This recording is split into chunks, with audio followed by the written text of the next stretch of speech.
ஒரு விஷயம் உங்களுக்கு தெரியும் அப்படின்னா கான்ஃபிடென்ட்டாக அதை எக்ஸிக்யூட் பண்ணுவீங்க. இதே ஒரு விஷயம் தெரியலன்னா என்ன பண்ணுவீங்க? Will try to make a copy. So யாரையாவது பார்த்து தெரிஞ்சுக்கலாம், யாரையாவது கேட்டு தெரிஞ்சுக்கலாம் அப்படின்னு நினைப்பீங்க. ஃபார் எக்ஸாம்பிள், இப்போ உங்களுக்கு ஒரு ஹீரோ பிடிக்கும்.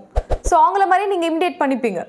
ஒரு ஃபன்னியாக சொல்லணும்னா, எக்ஸாம் ஹாலில் ஒரு ஸ்டூடெண்ட்க்கு ஆன்சர் தெரியல, என்ன பண்ணுவாங்க? Will try to make a copy பண்ணியாவது நம்ம அதை கிளியர் பண்ணோம் அப்படின்னு நினைக்கிறாங்க.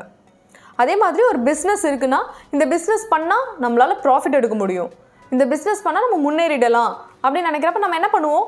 அதை நம்ம தெரிஞ்சுட்டு அந்த பிஸ்னஸை நம்ம பண்ணுவோம். ஸோ இது மாதிரி எல்லா ஃபீல்டுலையுமே காப்பிக்கு நிறைய அர்த்தம் இருக்குது. ஸோ இந்த வீடியோவில் நம்ம ஃபாரெக்ஸ் ட்ரேடிங்கில் காப்பினா என்னன்றது தான் பார்க்க போகிறோம். ஸோ வாங்க வீடியோக்குள்ளே போகலாம்.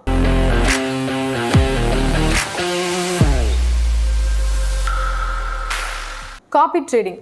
இப்போ நீங்கள் நல்லா ட்ரேட் பண்ண கற்றுக்கிட்டீங்க, நல்லா கான்ஃபிடென்ட்டாக உங்களுக்கு ட்ரேட் பண்ண தெரியும், சம் அமௌண்ட் ஆஃப் ரிட்டர்ன்ஸை நீங்கள் எடுத்துக்கிட்டே இருக்கீங்க அப்படின்றப்ப நீங்கள் என்ன பண்ணுவீங்க? உங்கள் ஃப்ரெண்ட்ஸுக்கு, உங்கள் ரிலேட்டிவ்க்கு யாருக்காவது ஷேர் பண்ணுவீங்க, நான் இவ்வளோ ரிட்டர்ன்ஸ் எடுக்கிறேன் அப்படின்னு சொல்லிட்டு.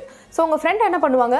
எனக்கும் கொஞ்சம் பண்ணி கொடுங்க அப்படின்னு கண்டிப்பாக கேட்பாங்க. ஸோ உங்கள் ஃப்ரெண்டோட அக்கௌண்ட்டை நீங்கள் ஹேண்டில் பண்ண ஆரம்பிச்சிடுறீங்க, நல்ல ஒரு ரிட்டர்ன்ஸ் கிடைக்குது, நல்ல ஒரு ப்ராஃபிட்டில் போயிட்டுருக்கு அப்படின்றப்ப உங்கள் ஃப்ரெண்டாக இருக்கலாம், இல்லை ரிலேஷனாக இருக்கலாம், வாட் எவர், அவங்களுக்கும் ஓகே நல்ல ப்ராஃபிட்டில் போகுது, நல்ல ரிட்டர்ன்ஸ் கிடைக்குதுன்னு சொல்லிட்டு அவங்களும் கேட்பாங்க.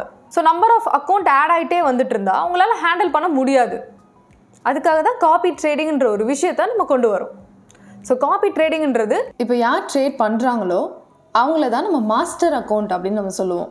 அப்படி இல்லைன்னா பேரண்ட் அக்கௌண்ட்னு சொல்லுவாங்க. அண்ட் ட்ரேட் பண்ணி கொடுங்கன்னு கேட்குறாங்கல்ல, அவங்க தான் மேப் அக்கௌண்ட்னு சொல்லுவாங்க. ஸோ காப்பி ட்ரேடிங்னா மாஸ்டர் அக்கௌண்ட்டில் இருந்து எந்த ஆர்டர் எடுத்தாலும் அது அப்படியே மேப் அக்கௌண்ட்டுக்கு காப்பி ஆகும். ஃபார் எக்ஸாம்பிள், இப்போ மாஸ்டர் அக்கௌண்ட்டில் சம் அமௌண்ட்டில் இருந்து 1% ரிஸ்கில் ட்ரேட் எடுக்கிறீங்க அப்படின்னா அது அப்படியே மேப் அக்கௌண்ட்டில் இருக்க ஃபண்டுக்கு ஏற்ற மாதிரி 1% ரிஸ்க்காக மாஸ்டர் அக்கௌண்ட்டில் எப்படி 1% நம்ம எடுத்துமோ அதே மாதிரி மேப் அக்கௌண்ட்லேயும் 1% அப்படியே ரிஃப்ளெக்ட் ஆகுது. ஸோ மாஸ்டர் அக்கௌண்ட்டில் எப்போ ட்ரேட் ஓப்பன் பண்ணுறீங்களோ மேப் அக்கௌண்ட்லேயும் ஓப்பன் ஆகும். எப்போ மாஸ்டர் அக்கௌண்ட்டில் ட்ரேடு க்ளோஸ் பண்ணுறீங்களோ அப்போ மேப் அக்கௌண்ட்லேயும் க்ளோஸ் ஆகும்.